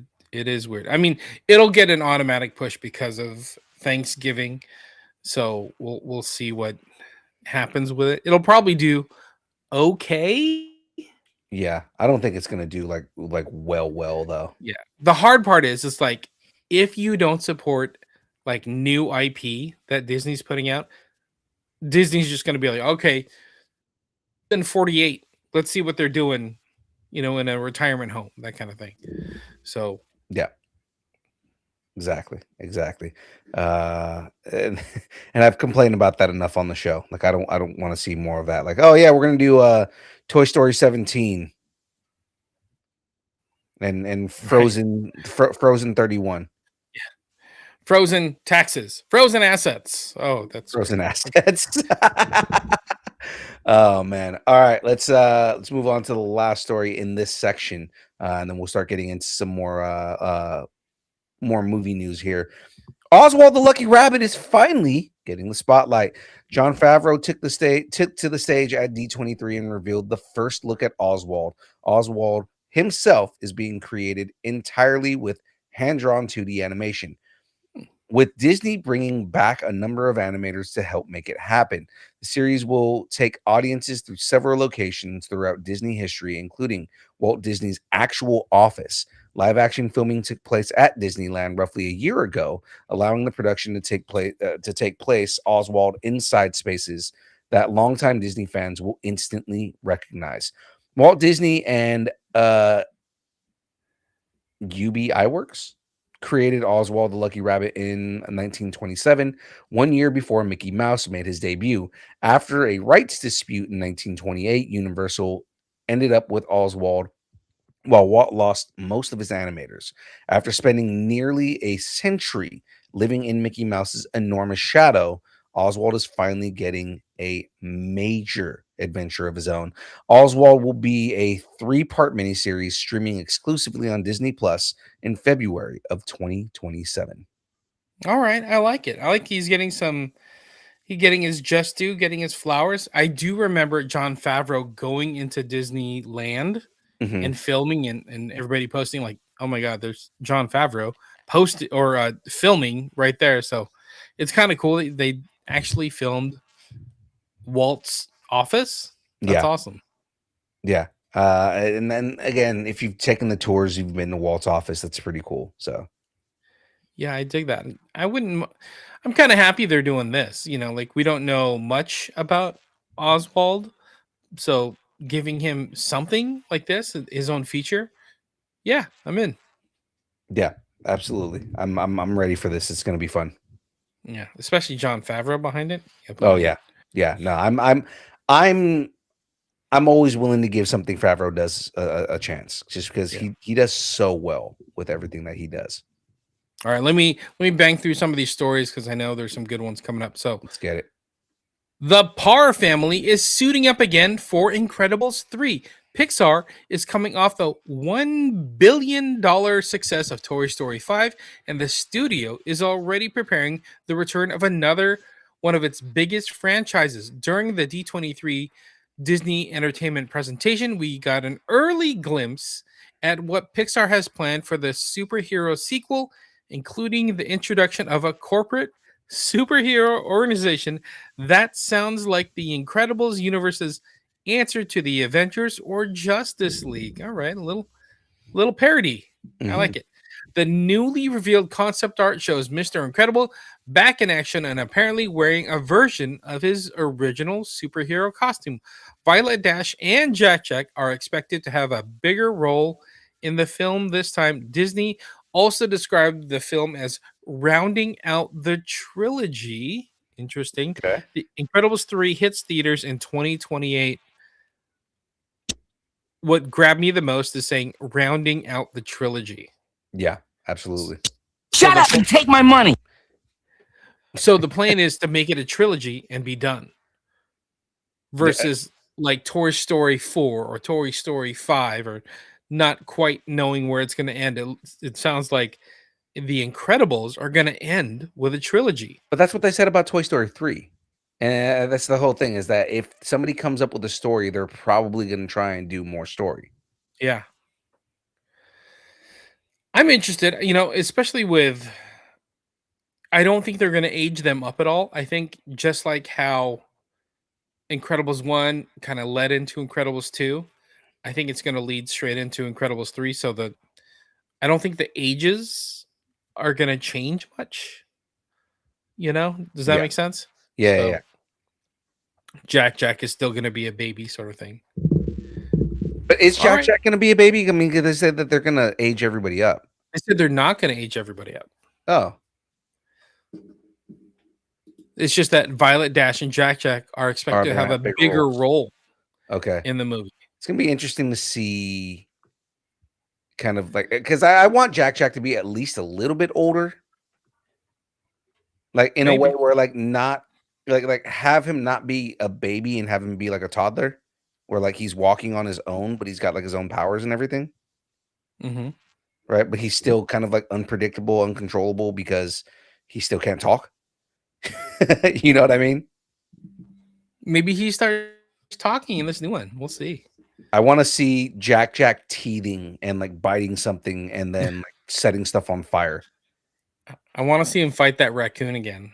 Oh my God. Jack and the raccoon in the second movie was great. It's so funny. It was so good, man. Again, like I love Jack as a character, and it's kind of like, Violet and Dash are fun, but like the real star, especially after the second movie, the real star is Jack. He's ridiculously funny. Well, if you think about it, the first movie is kind of centered around the dad. Second movie is kind of centered around the mom.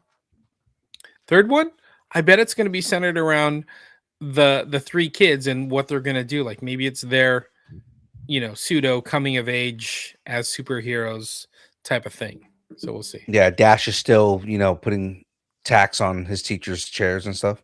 Yeah, exactly. Exactly. All right, keep it going. We're headed back to Zootopia. Zootopia 3 is officially in development at Disney following the record-breaking success of Zootopia 2, which pulled in an incredible $1.8 billion worldwide and became Disney's highest-grossing animated movie of all time. Jennifer Goodwin and Ki-Hugh Kwan announced the news during D23's fan event, confirming the bunny and the snake will be back for the third movie. Disney hasn't hopped on a release date quite yet. How many times did you watch this movie? Was it like 17 times? I saw it a couple times. I did see it a few times. Think about it this way. Right now, $1.8 billion worldwide. That's what Spider-Man's doing right now. Yeah. Yeah. So that's the type of push this movie has. I haven't watched this one yet. I just watched Hoppers, and I actually really liked that one. That was pretty funny. Yeah. I need to watch this one though because I do like the Zootopia franchise. I mean, I like I like the first movie. I watched it many times. Mhm. So I don't see why I wouldn't like the second one. I just haven't seen it yet. It's good. It's good. It kind of, how do I put it? There's classes and class levels to Zootopia, and it kind of unravels that. Okay. Okay. But it's I good. like I Yeah. I like it because they kind of create a larger world, and it's like a world that you can go and live in for a little bit. I enjoy that kind of storytelling where like there's a larger world at play. So Mhm. Yep. All right. Next one. Can you read this tagline for me? oh, okay, hold on.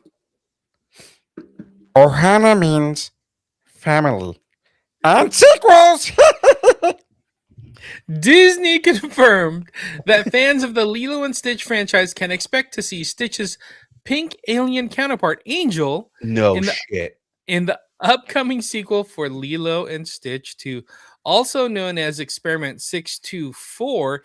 Angel is another intergalactic alien who becomes Stitch's love interest and was first introduced in Lilo and Stitch this series. Lilo and Stitch 2 is coming summer 2028. 2 Okay. years from right Um, maybe we need to get on Kalshi on this, but the under over on whether Tara Strong uh uh plays Angel again. now. Ah, interesting. Tara Strong played Interesting. Angel in the show, so that's why I'm like, oh, dude, if like, are we gonna get Tara Strong playing Angel? Because they did have the original voice actor who was also the creator and director Yeah, he's back. He was of the on original. stage announcing this. Right, like he played, he played. Well, did he direct the live action movie too? I don't think he directed this one, but he will Yeah. direct the next one. Oh, nice. Okay, so because he created and directed the original animated movie, and then he also played Stitch in it. Yeah. He did the voice for the TV show, but he didn't write or direct those. And then he came back to do the voice for the live action movie. So it's fun to know that he is going to be directing the second one. But then also that he's coming back to play Stitch again. And then us getting Angel again, like Tara Strong. It almost doesn't make sense to not get Tara Strong to come and do this character. Yeah, exactly. Exactly. And the way he got, asked to do Stitch, or Disney said, "Yeah, do Stitch," and he's directing, it's all the more reason to bring back Tara Strong for Angel. Yeah, yeah, and I mean Tara Strong to this day, like if you go see her at a con, that's one of the characters she highlights. Like she is, Yeah. hey, she had so much fun playing Angel on Lilo and Stitch. Like, get her to come back and play the character. But you know how Angel is 6'24" and Stitch is 6'26"? Mhm. Doesn't that make them like cousins or Technically, yeah, even though brothers? she's his love interest, but I mean, like technically they're siblings. Okay, it's getting a little Game of Thronesy in here. Okay, moving on. We're about to go Poco Loco again. One of the anticipated sequels headed our way is Coco 2, the continuation of the story, which began with the first film in 2017.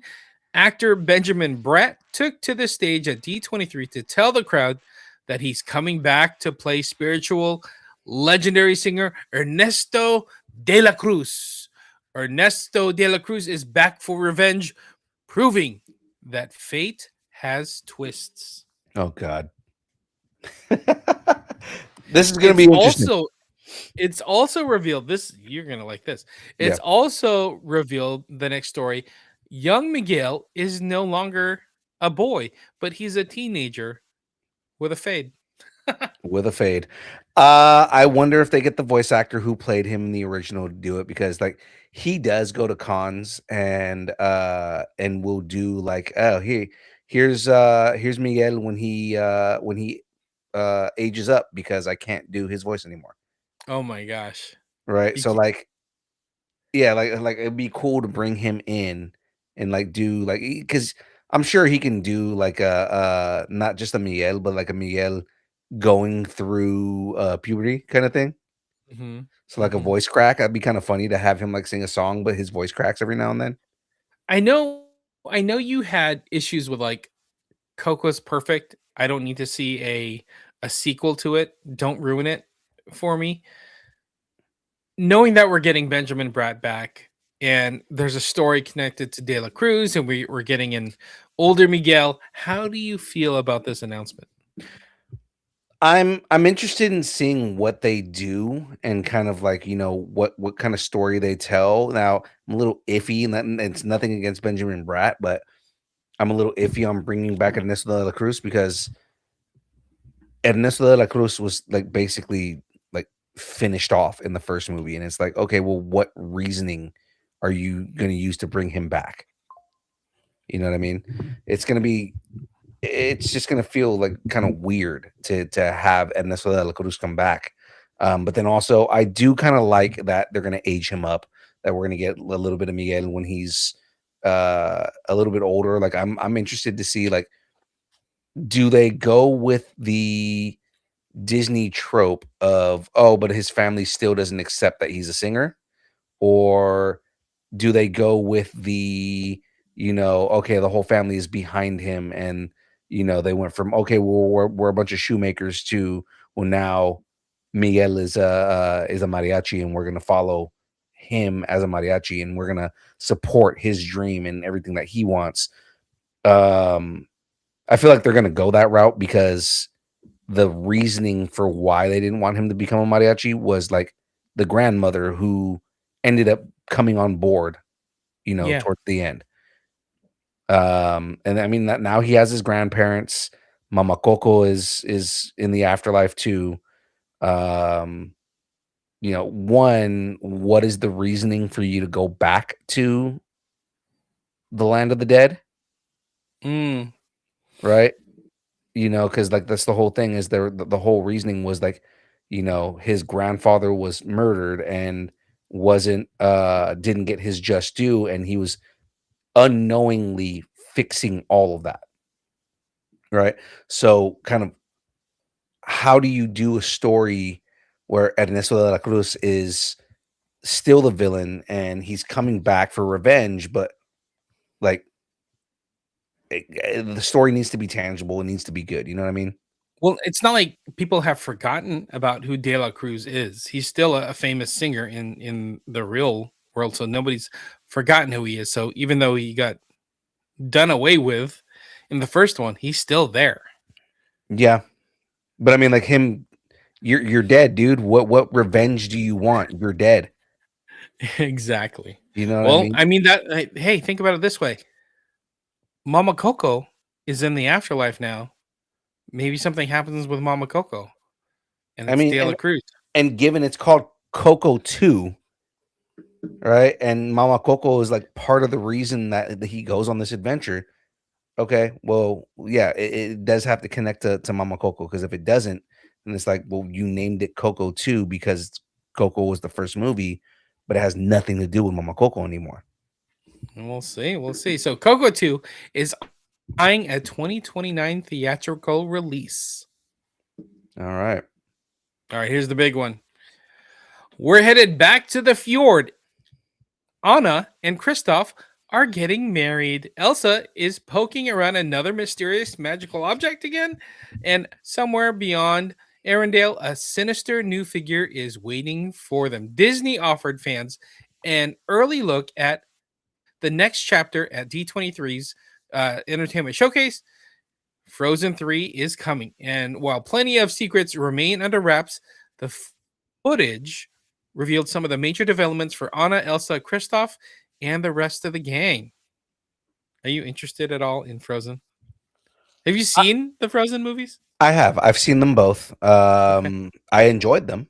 I'm not going to say that I didn't enjoy those movies. Um, the one thing in this that I am happy about, excited about, all that kind of thing is Anna and Kristoff. Uh, That's something that from the first movie is finally paying off all the way to the end. And Yeah, I am excited for that, right? Because it's kind of like, yeah, they were the love interest. The second one, they're kind of dating. You know, the third one, they're getting married. Okay, that is the natural conclusion on everything. yep. Everything else, I mean, it kind of feels a little. It kind of feels a little tropey, which means that they're kind of reaching in order just to make another movie. Well, let's see what happens with the story because I thought the way they linked Frozen 1 and Frozen 2, Mhm. I love the way they linked that together and that her mom was, from the north and like the way the song opens up at the beginning of Frozen 1 Mhm. ties into Frozen 2. I'm like, that's some good storytelling. That's a good way to like link things together. So I Yeah. think they're telling a deeper story here. So let me get through the rest of this. Kristen Bell took to the stage, confirmed that Anna will officially marry her beloved mountain man Kristoff. Indina Manzima joined Bell at the presentation and explained that the world of Frozen has gotten a little bit more mysterious since we last visited Arendelle. The trio eventually ventures through what looks like a portal where they encounter someone who definitely doesn't seem interested in giving them a friendly tour. Disney kept the character's identity hidden by withholding a clear look at her face, but the mysterious newcomer appears to be a woman sporting short black hair and a wicked looking cape. Josh Gad joined Bell and Menzel on stage for a song centered on Olaf's new one true love, Samantha. I Okay, love that joke. so the Samantha joke comes up, and all I can think of is Samantha in Dungeon Crawler Carl. I'm sorry, just Samath. Samath. Yeah. Yeah, all I can think of is Samath, and just this rolling hooker head that is just hanging out with Olaf. I will kill your mother. I will kill your mother. Frozen 3 hits theaters on November 24th, Thanksgiving 2027. Okay, not too far away. All right, all right. All right. Well, let's jump into the last segment here. Yeah, we can breeze through some of the stuff, but yeah, let's get Yeah, through it. yeah. So let's jump into this. We're about to get into this right here. Mando and Grogu are heading back home. After bringing Star Wars back to theaters this summer, the movie earned $345 million worldwide, on top of a reportedly $165 million budget. Mandalorian and Grogu will space dock onto Disney Plus on September 2nd. And I can't wait to see all that stop motion action all over again. Yeah, that's going to be a good rewatch. I'm excited for that one. Yeah, absolutely. So let's move on already here. Star Wars is going back to the Clone Wars. EA has released the final trailer for Star Wars Zero Company, giving fans a closer look at desperate campaign, dangerous characters, and squad-based combat, waiting for the game launches later this month. Developed by Bit Reactor, Star Wars Zero Company takes the franchise into turn-based squad tactics for the first time. The Clone Wars setting already feels like a natural fit for this kind of game. The small teams being thrown into battles where positioning abilities and smart decisions can determine who walks away. The new trailer puts some emphasis on the story and its characters while introducing one of the major threats standing in their way. Star Wars Zero Company is available to pre-order now. Standard edition is $49.99 on PC and $59.99 on PlayStation 5 and Xbox Series X. The game launches August 27th, 2026. You going to get it? This sounds like a fun game. I don't.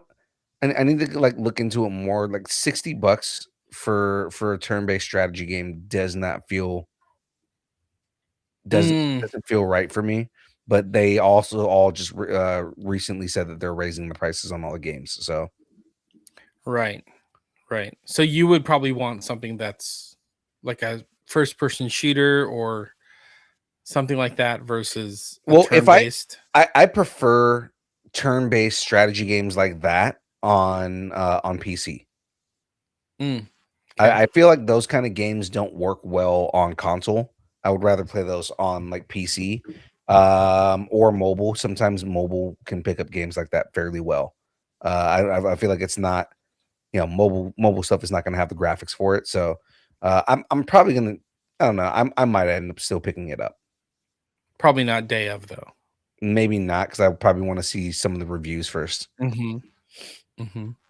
So yeah, let's go ahead and move on to the next one here. Too broke to go to Galaxy's Edge? I know I am. Hondo Onaka. Yeah, I know, right? Hondo Onaka has found a new way to recruit smugglers.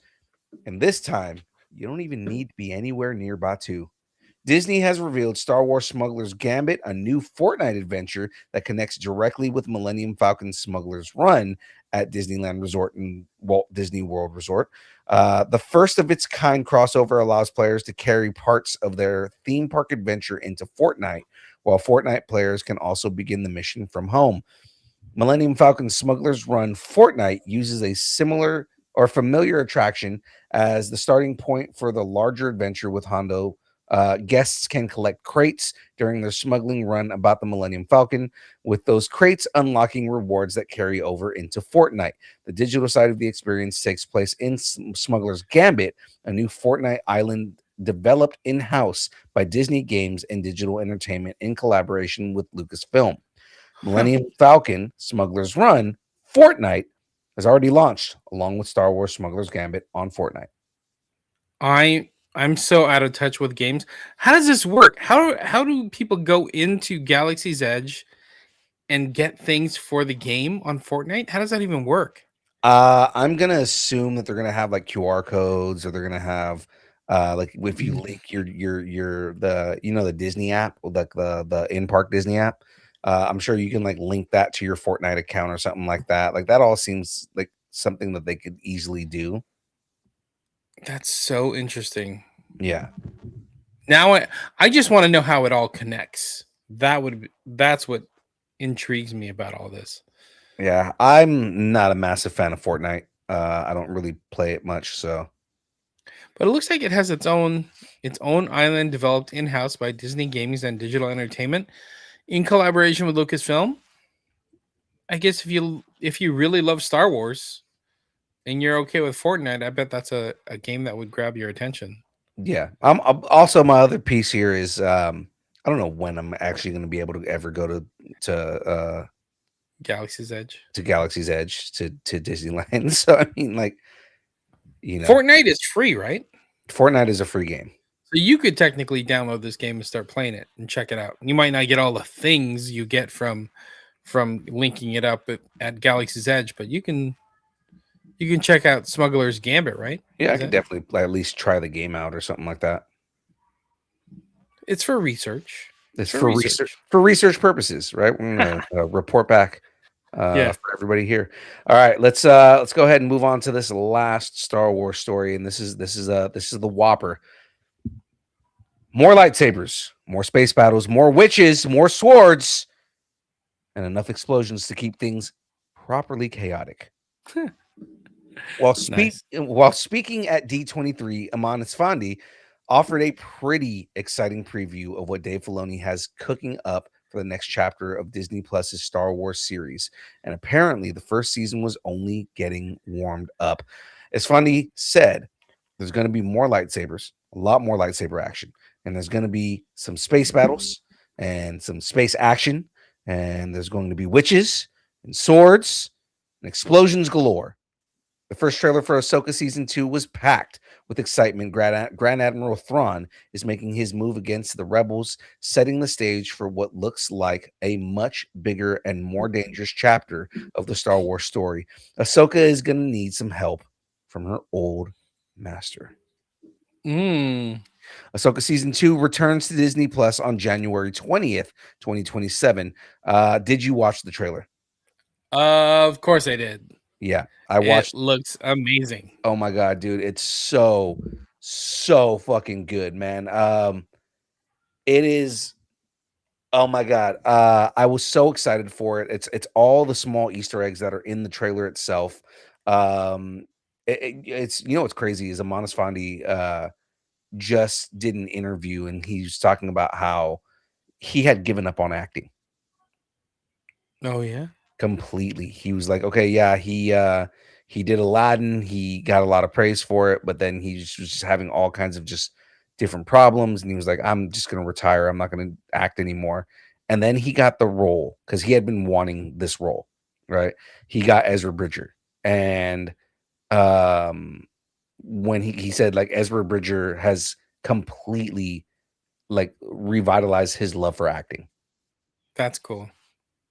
and just again, if you look at the trailer, he looks like he's having so much fun. When you see him at cons too, he has so much fun with fans. Yeah, absolutely does, man. I'm so happy that he fell back in love with the art of acting, Mm-hmm. and that it has to do with him within Star Wars. You know what I mean? Like it's great. And again, the fandom has been so good to him. Yeah, I like it. But going back to the trailer, I think it looks so much fun. There's so many different storylines that I want to know more of. The Thrawn, the battle, I want to know what's happening with Ezra and meeting up with the rest of the rebels and the Mhm. ghost crew. And then what's happening with Ahsoka, what's happening with Balin's skull and the Yeah, whole Mortis god thing. Like, oh my gosh, I want to know it all. yeah. And then what's the droid's name? Oh, I forgot the droid's name. I'll look it up real quick. But yeah. But so there's a scene where he like two more arms come out, and he Hu has Yang.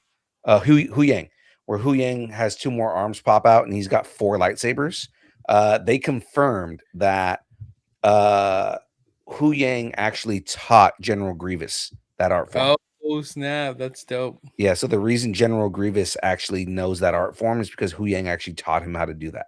Way to go, Hu Yang. Screwed Yeah. that up. Yeah, but I mean, like, it's not Hu Yang's fault. Like, Yeah. Hu Yang was a droid. He is a combat training droid. And Yeah. you know, if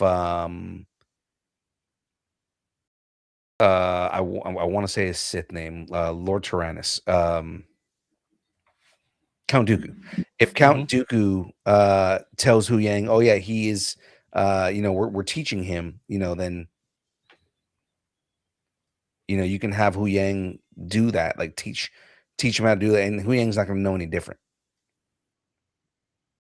That's a good point. That's a good point. Mhm. Yeah, I'm excited for Ahsoka. I'm a little sad that it's in January, but Yeah, you know what? It'll be here so fast. Like, what is that? 4 months? 4 months from now? yeah. I mean, it is going to be there. Like, dude, we're coming up on Avengers, Doomsday already, and it like feels like it's moving so fast. Yeah, exactly. Yeah, there's so much happening right now. It's weird how we just had San Diego Comic-Con, now D23. Now everything's starting to really start ramping up now that we're getting back into the fall seasons. Lanterns is here, and Reacher is here. As soon as Reacher ends, we're going to get the Neely series. Lioness is back. There's so many shows right now. Yeah, it is insane the amount of things that we have going on. It is a good year to be a nerd. Yes. Uh, So, real quick, pulling back, looking at D23, I think Disney did a really good job. They saved a ton of their announcements for D23, and it felt like everything got a spotlight. yeah, no, it's definitely it was definitely that they held back the right stuff. Yep. Because there was so much that they kind of like announced um at SDCC, but like just so much more at D23. There was so much and there's so much to be excited for.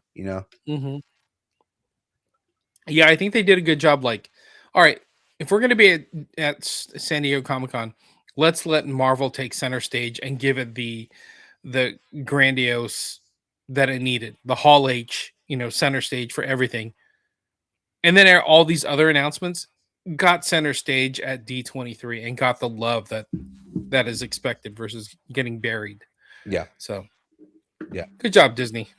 Absolutely. So let's jump into since that's the end of our stories here. Let's kind of move on here. We're going to talk about our schedule now, ladies and gentlemen. Tuesday's the show you're watching right now from 6:30 to 8:30.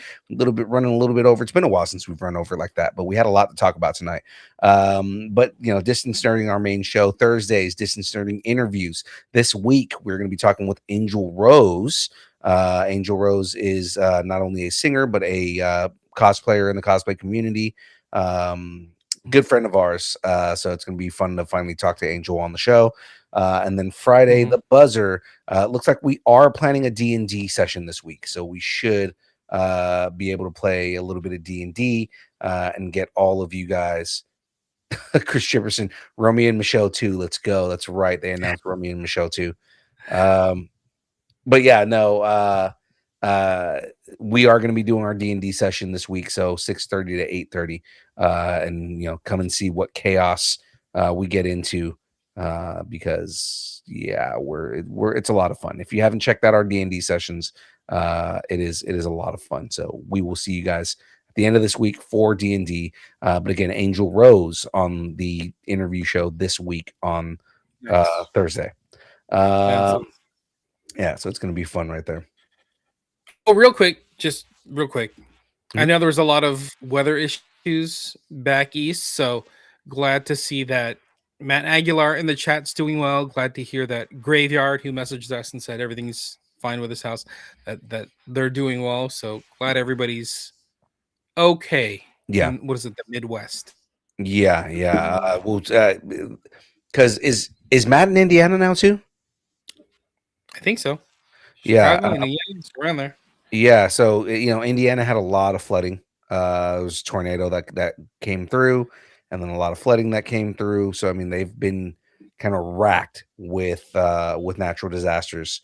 So yeah, it is good to hear that Matt Aguilar and that Graveyard are both doing okay. Again, we'll see Graveyard this week. He'll if not on Thursday, he for sure said that he will be on game night on Friday. So just shout outs to you guys again. We love both of you guys, and we're happy to hear that you guys are doing okay. If you guys need to send any of your wrestling figures to a safe home for a time being, I'll send you my address. Yeah, exactly. Chris Chipperson in the chat. 10-second skip, Matt. I hope he's good. My bad, wrong person. All right. So with that being said, ladies and gentlemen, if you want to support Distance Nerding, the best way to do that is to head over to distancenerding.com. Join the taco party. What? That's what I meant to do. Join the taco party, ladies and gentlemen. It's the best way to support Distance Nerding. Makes so that we can continue to do more shows and do more things and have more fun with everybody. You can connect with us on all the social media places at Distance Nerding. If it exists, we are there. And of course, you can email us if you want to shoot us an email at distancenerding@AOL.com. Shoot us an email. We'll read it on air as long as it's something that you write that will make Jahmez cry. There you go. Oh, real quick, by the way, there's some stuff coming up. What is it? Next weekend, you'll be in the Bay Area? That's right. Ladies and gentlemen, if you are in the Bay Area this Saturday at the Santa Clara Convention Center is Brick Blast Live. If you're a Lego fan, that is going to be a fun show. They're going to have a whole bunch of mock builds there. They're going to have a lot of attractions. There's going to be a couple master builders from Lego Masters that are going to be there. A couple of Lego community celebrities like Sam Suxiri and a couple different people Sam builds. So it's going to be a lot of fun, guys. Make sure that you guys make your way to the Santa Clara Convention Center. Tickets are sold out, but they will have limited amount of tickets at the door as well. So make sure that you get there and come and hang out, guys. Next weekend. So this weekend we're doing that. Next weekend is Power Morphicon in Pasadena. So all my Power Ranger fans, make sure you guys make your way over to Pasadena and we talk some Power Rangers. That's going to be fun. Go to Pasadena. Yeah, we're going to be hosting 2 panels. So just make your way there, guys. It's going to be a lot of fun. We're going to be talking with a lot of Power Rangers. Let's just say I'm going to be talking with a lot of villains, and it's going to be a lot of fun. There you go. There you go. All right, that's just coming up for this month. There's more coming up next month. We'll get to that later. That's right. So with that being said, Bruce, buddy, it's time to go to bed. Go to sleep, Bruce. Go to sleep. School Bruce. night. It is a school night. You need to go to bed, buddy. All right, everybody. Thanks, and keep nerding together. All right, we'll catch everybody on the next one. Yeah, I saw that too. Later. Distance nerding.